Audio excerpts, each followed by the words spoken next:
So now we have this fund, right? That's kind of the progression after, and I was talking to my coach. I have a couple of like private money coaches that I have one that's been in my life for quite a while, probably for like 5 years.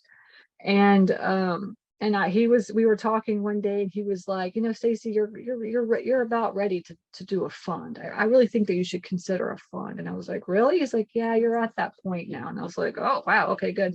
Because I had never even thought about it, honestly. And so when he said that, I was like, I'm gonna start me a fund. Right. And then it took like a year and a half for me to figure out how to do it. But and then there's the 3 million plus, right? So our fund is for $1 to $3 million.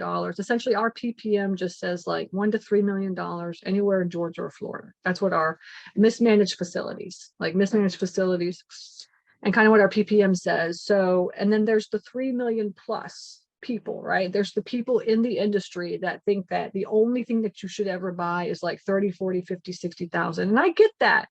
Easier to manage like one facility that's a huge, big facility, way easier to do that. I totally get that whole concept. But the truth is there's like way too much competition in that sector. Way too much competition, first of all. And second of all, not all of us can afford $3 million, right? We can afford 300,000, but not 3 million, right? So there's nothing wrong with focusing on $1 million or less, or the $1 million to $3 million people, right? And I have all these different types of people inside the coaching program.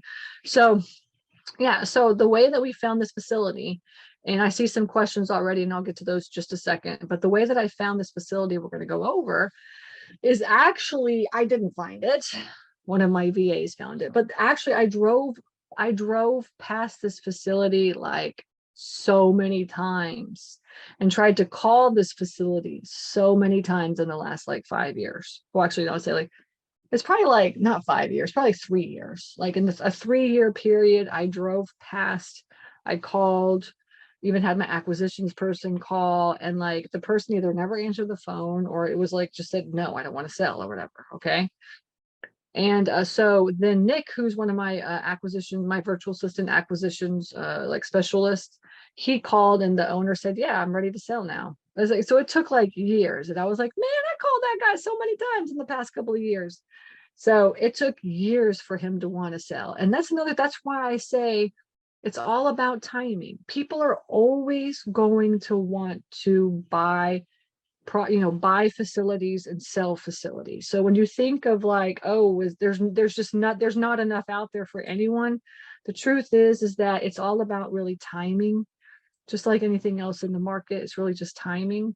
So so you never want to give up. Like you never want to, stop calling, and you can't just call them once and then like not call again, So, and I tell my virtual assistants, it's like they say, oh, I've called everybody in the state, and I'm like, okay, we'll call them again, right? Because the truth is that you want to keep calling and calling, because it just takes time for people sometimes, So anyway, so that's what happened, was that Nick called, just happened to call at the right time, and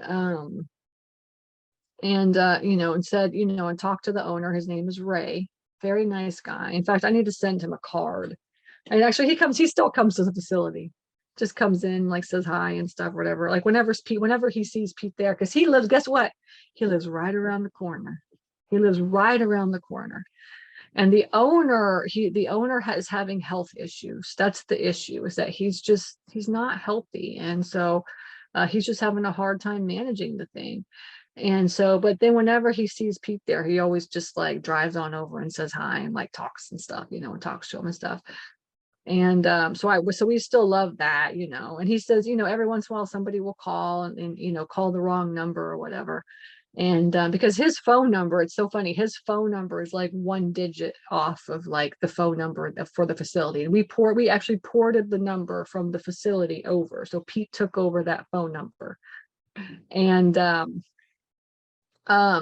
And so, yeah, so like, so he'll come over and just say, he'll come over and just say hi or whatever. And then sometimes people call his, people still call his cell phone and stuff because, he was giving a cell phone out. So then he would come over and say, Pete, I got you a couple messages. And he like hands over some messages, written messages from like some people and stuff.